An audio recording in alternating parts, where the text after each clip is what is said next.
Hi, Gately Stevenson Matthews. I'm honored to be a board member here at the North Shore Historical Museum. And on behalf of myself, on behalf of the president of the board membership, the director, and all of us here at the museum, welcome to today's episode of Pop-Up Visit. When I was a kid, I was one who so loved looking at old maps, seeing how things have changed, seeing new roads that are laid down, see how different borders are established. And if you were one of those people who also, as a kid, loved looking at old maps, let me tell you, you are in for a treat today. Amy Driscoll, the museum's director, is going to take you into the museum. She has got maps laid out, how things have changed over the years, and I know you're going to enjoy that so much. So thank you for joining us. Of course, stick around. Our museum president, Georgie Connett, will have a message at the end of the video. And so, without any further ado, enjoy, and Amy, take it away.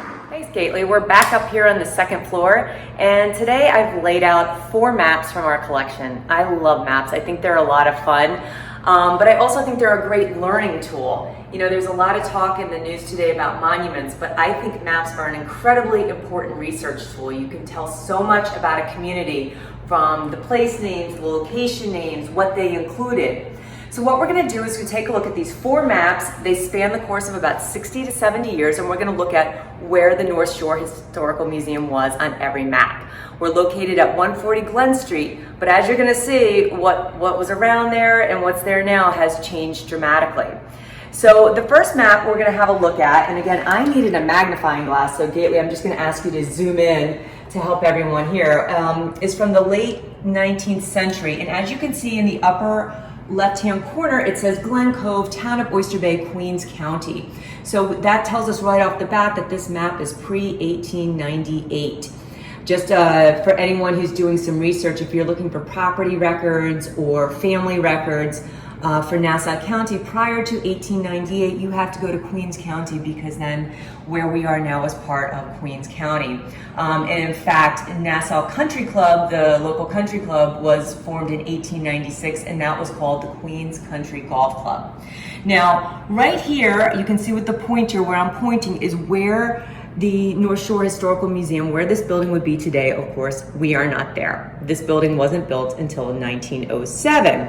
So again, if you're doing some research and you know that something's not there, perhaps you can find another landmark. So I'm gonna go right over here. This is St. Paul's Episcopal Church. It's now on Highland Road, but up until the post-World War II period, it was on Glen Street. So that was another little marker I was using as I was looking at the maps, just to double check and make sure I was in the right place.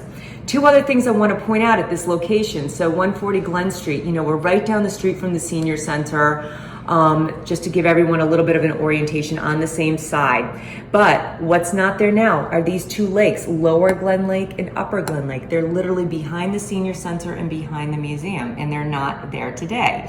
So again, which is why these other little markers are important for orientation, because when you first look at this map, you say, well, we don't have lakes here, but at one point we did.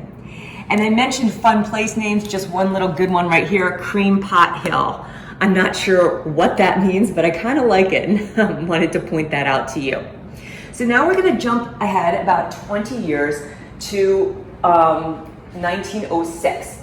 And when I first pulled this map out, I was disappointed. I was like, oh darn, the museum won't be on the map because it wasn't built until 1907, but aha, we're gonna come right down here.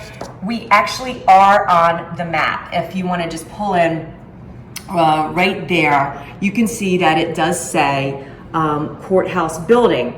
And I thought, gee, that's really interesting because it wasn't built in until 1907, but the map was created in 1906. However, now we're so used to Waze or Google Maps that are, you know, kind of updated in real time. This map was supposed to last for about 20 years. I'm just gonna flip this over right here. You can see the map is made out of cotton with a linen backing. So this wasn't something that was expected to be updated, you know, 20 minutes after it was printed. So, you know, the map makers knew that this courthouse was being built right there, and they included it saying Justice's Court right there. You can see that the lakes are also still there, which gives us another point of reference right in there. And St. Paul's is still on Glen Street.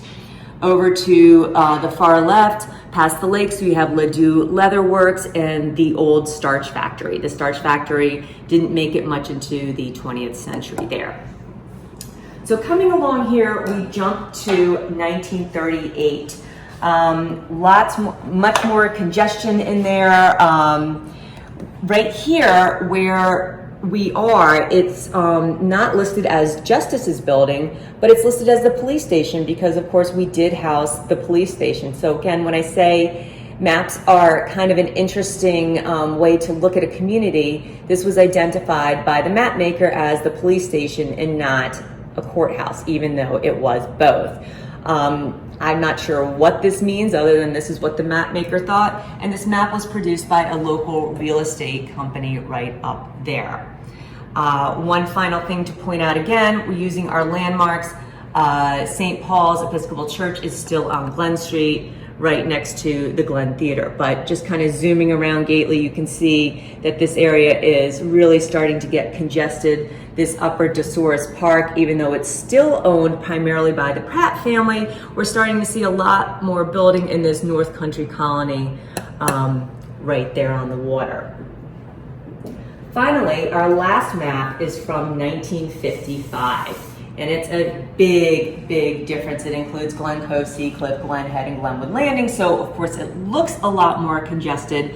But again, kind of going back and looking at where we are and where we're supposed to be, you can see that we're now called the Police Department and City Court, which is kind of what we've always called ourselves there. Again, just sort of an interesting note, but like looking at all the buildings and congestion right around there. They didn't include St. Paul's, but we do know that the new church, the one on Highland, was built post-World War II. So that's not on there. So we kind of lost that marker. Obviously, the lakes are long gone. The starch works, Ladue, they're missing as well. But again, it kind of just gives us a sense of how the community has grown and developed. So I hope this gives you a taste of what's in our collection. Some of these maps are on permanent display, some of them are put away, but we're always happy to pull them out for you as a researcher or just an interested party. We hope to open up in August, so we look forward to seeing you then. Thanks so much. Not unlike any small nonprofit, all income stopped when New York went on pause. Until we can fundraise again, we are facing a shortfall for our operating expenses. The board has pledged donations to help with these expenses, but we surely could use your help. All contributions are tax deductible. You can find information on how to donate on our website, and you can also use PayPal. Thanks for listening and stay safe.